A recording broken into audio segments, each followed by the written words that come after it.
이재명 민주당 대표 선거법 위반 혐의 재판에 한때 최측근이었던 유동규 전 본부장이 증인으로 나왔습니다. 이 재판장에 들어갈 때부터 거짓말 좀 그만하라고 쏘아붙였는데 먼저 영상 보고 오시겠습니다.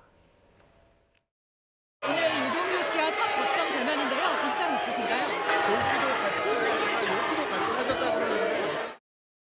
좀 거짓말을 좀 안 하고 나한테 했다면 좋겠다 말씀만 드리겠습니다. 네, 이재명 대표가 최측근은 아니라고 부인했지만 한때 관측으로는 유동규 전 본부장이 최측근이다라는 그런 관측들도 계속 쏟아지고 있는데요. 어쨌거나 이제 두 사람이 같은 법정에 서는 것은 상당한 관심사, 주의 집중을 많이 받고 있는 상황입니다. 그런데 두 사람이 법정에서 마주쳤을 때 서로 눈도 마주치지 않았다라고 얘기를 했습니다. 네, 법정을 이제 취재한 그 기자들의 전언에 따르면 이 유동규 씨가 들어왔을 때 이재명 대표가 서로 이렇게 잠깐 쳐다보긴 했지만 이렇게 눈길도 주지 않았다 이렇게 그 보도가 나오고 있는데요. 이제 그만큼 과거에는 굉장히 친밀한 관계였을지 모르겠지만 대장동 사건과 대장동 그 재판이 진행되는 과정에는 유동규 본부장의 증언에 따라서 이재명 대표의 지금 입지가 굉장히 좀 좁아들고 있기 때문에 상당히 좀 뭐랄까요, 서로 신경을 쓸 수밖에 없는 그 과거에는 동지적 관계였다면 지금은 약간 적대적 관계였기 때문에 서로 눈길도 마주치지 않고 서로의 할 말만 하는 그런 입장이었다 이렇게 볼 수 있을 것 같습니다. 네, 이 재판이 있었던 날에 이 대표를 기다리던 시민들 사이에 말다툼이 벌어지고 일부 유튜버들이 계란을 투척하는 일도 있었다는데요. 지금 보는 영상입니다. 지금 영상에 보면은 이렇게 우산이 펼쳐든 듯한 그런 모습이 좀 보이고 있는데요. 네, 계란을 막기 위해서 그런 것 같습니다. 예, 그렇습니다. 이 과정에서 잘 지금 화면에 나오지 않지만 이쪽 우산을 펼치던 방향으로 80대 남성이 지금 보시는 것처럼 바닥에 떨어진 계란을 던졌다라는 것이 좀 나오고 있습니다. 김광수 소장님, 네.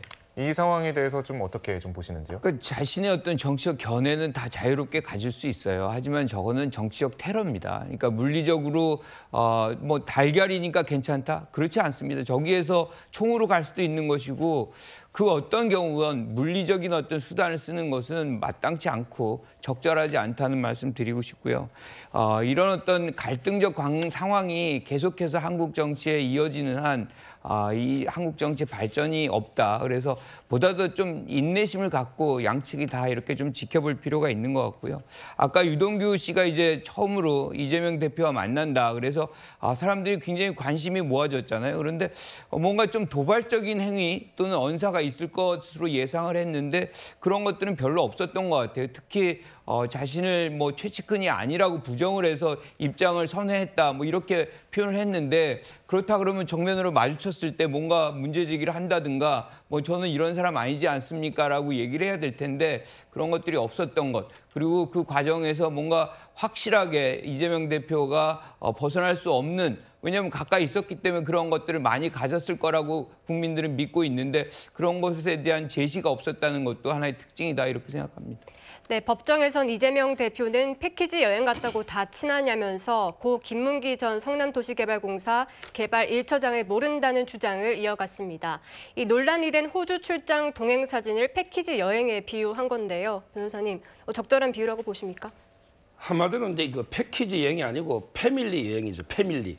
왜냐하면 이게 그 유동규 씨하고 정진상 씨, 이재명 대표는요 도원결의를 맺은 이제 의형제입니다. 관우 장비가 별명이에요. 유동규 씨 별명이 장비. 그다음에 정진상 씨가 관우입니다. 이거는 이제 그 한 가족 패밀리 여행을 같이 패키지라는 건 이게 우리가 여행사에 모르는 사람들끼리 가는 거 아닙니까?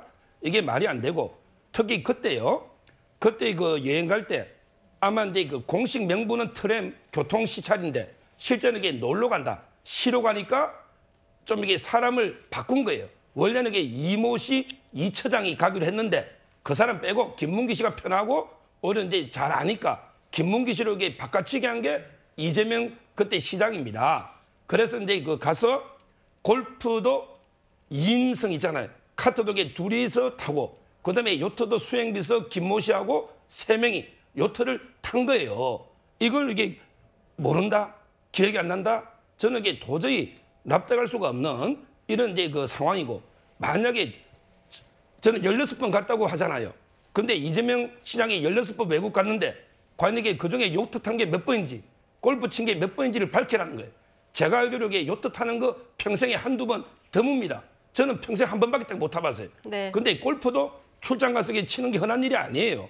저는 아주 이례적인 거기 때문에 기억 못 할 수가 없다. 이렇게 보이고 저는 10년 전에 부산에서 골프 한번 탔는데 요트를 이게 장면이 생생합니다. 네. 만약에 이 장면이 생각 안 나면 저는 제 스스로 병원 가서 검사 한번 받아볼 생각인데 뭐 제가 이재명 대표 보고 하라는 게 아니고 이게 기억 안 나면 도저히 상식에 안 맞는 이런 주장이에요. 네, 이재명 더불어민주당 대표 측이 이 재판에서 고 김문기 전 성남도시개발공사 개발 1처장과 나란히 찍힌 골프 사진은 조작됐다고 주장하고 있습니다. 지난 2021년도에도 같은 이야기를 했는데요. 먼저 듣고 오시겠습니다. 국민의힘에서 4명 사진을 찍어가지고 마치 제가 골프를 친 것처럼 사진을 공개했던데 제가 확인을 해보니까 전체 우리 일행 단체 사진 중에 일부를 떼내가지고 이렇게 보여줬더군요. 조작한 거죠. 네, 이재명 더불어민주당 대표 측이 재판에서 고 김문기 처장을 모른다는 입장을 좀 고수를 하고 있는데요. 국민의힘이 1년 365일을 만우절이냐라고 이제 직격을 했습니다. 어떻게 보시는지요? 사실 지금 허위사실 공표 혐의로 재판을 받고 있는데요. 이 공직선거법상 허위사실 공표 행위는 사실 기억이라는 사람의 주관적인 요소를 가지고 평가하는 것이 아니라 객관적으로 증명할 수 있는 사실관계에 대해서 허위로 말했을 때 그때 처벌하는 범죄입니다. 그렇기 때문에 과연 고 김문기 처장을 성남시장 재직 시절에 기억을 했었는지 못했었는지 이 부분은 이재명 대표의 개인의 주관적인 내면의 의사, 내면의 인식이라고 좀 봐야 될 것 같습니다. 그리고 그 이후에 도지사 시절에는 알고 있었다라고 또 이야기를 했기 때문에요. 사실 어느 부분 허위사실로 볼 것인지에 대해서는 좀 논란이 있을 것 같습니다.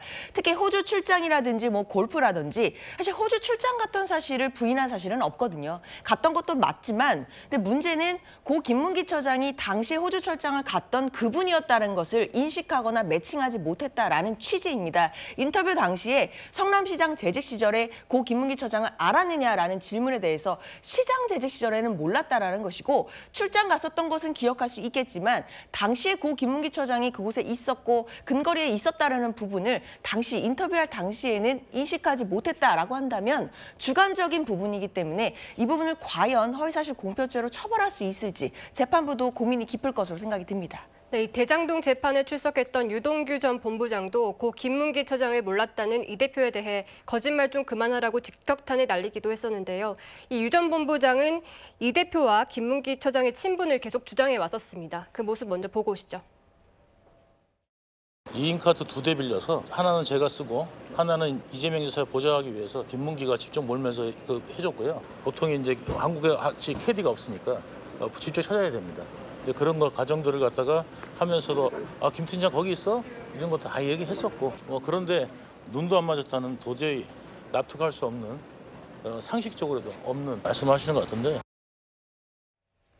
예, 차장님 지금 유 전 본부장이 친분을 주장하는 여러 증언들을 쏟아내고 있는데 이런 네. 증언들이 재판에 영향을 줄 수 있는 겁니까? 상당히 그 재판부로서는 이제 정황 증거로서 채택이 가능한 얘기들이 아닐까 하는 생각이 드는데요. 왜 김문기 전 처장을 이재명 대표가 몰랐다고 하는 것이 중요하냐면 김문기 전 처장은 당시 대장동 사건 인허가 과정의 실무자로서 상당히 중요한 역할을 했고 당시 인허가권자가 이재명 시장이었기 때문에 김문기 처장을 알고 있었다라면 대장동 사건 인허가 과정에 대해서 이재명 시장이 상당히 중요한 보고를 받거나 또는 인식한 상태에서 대장동 사건을 인허가해줬다. 이런 것으로 논리가 전개되기 때문에 이재명 당시 성남시장이 김문기 전 차장을 알았느냐 몰랐느냐가 허위사실 공표의 혐의에도 유무죄를 다투는데 중요하고 만약 이 허위사실 공표가 유죄로 판결이 난다면 이재명 대표에게는 치명적인 정치 생명에 굉장히 중요한 악영향을 끼칠 수 있기 때문에 김문기 전 처장에 대해서 모른다라는 증언이 유죄로 입증돼서는 안 되기 때문에 이재명 대표로서 상당히 지금 강하게 부인을 하고 있는 것으로 보이고요. 그에 반해서 유동규 전 본부장의 경우에는 호주, 뉴질랜드 출장을 같이 간 그리고 당시에도 굉장히 친밀한 사이였다는 것을 계속 증언함으로써 이재명 대표가 거짓말을 하고 있다는 것을 입증하기 위해서 굉장히 노력하고 있는 것으로 보입니다. 이 제3자적 입장에 있는 재판부가 어떤 이런 상반된 주장에 대해서 어떤 판정을 내리냐에 따라서 정치인 이재명, 민주당 대표 이재명의 정치적 운명이 갈릴 것으로 보입니다. 네, 이제 유동규 전 본부장과 이재명 대표가 다음 주 금요일이죠. 14일에도 같은 법정에 서게 됩니다. 각각 증인과 피고인으로 다시 대면을 하게 되는데요. 장윤주 변호사님, 앞으로도 좀 치열한 공방이, 법적 공방이 예상이 됩니다. 그렇습니다. 지난 31일에는 그 검찰 측의 주신문이 있었던 것이고요. 이제 14일로 예정된 증인신문에서는 이제 이재명 대표 측 변호인의 반대 신문이 있을 예정입니다. 반대 신문에서는 아무래도 좀 더 날카로운 이야기들이 있을 것이라고 생각이 드는데요. 왜냐하면 이제 검찰 측의 주신문에는 유동규 전 본부장 입장에서는 이재명 대표가 고 김문기 처장을 알았다는 취지로 이제 대답을 하면 되는 것일 텐데 이제 14일에는 변호인 측의 이제 신문을 듣게 되는 거죠. 그러면 당연히 유동규 전 본부장의 진술의 신빙성이라든지 이제 이런 부분을 흔드는 또 질문들이 나올 가능성이 있습니다. 그럴 경우에는 유동규 본부장 같은 경우에도 좀 감정적으로 또 될 가능성이 있기 때문에 아마 이제 반대 신문 과정에서는 좀 감정들이 격화되는 모습들도 나오지 않을까라는 좀 우려가 들기는 합니다. 그러나 이 재판은 어디까지나 뭐 감정으로 하는 것이 아니고요. 정확한 증언과 그리고 진술과 팩트로 하는 것이기 때문에 재판부가 그 부분을 널리 헤아려서 뭐 현명한 판단할 것으로 생각이 듭니다. 네, 지금 이해찬 대표가요. 이재명 대표에 대해 명검에 비유하면서 현재 검찰 수사를 담금질에 비유를 했습니다. 사실 이해찬 대표는 친문계 좌장이라고 불리기도 하는데 이런 발언들이 좀 당내 분위기에 영향을 미칠 거라고 보시나요?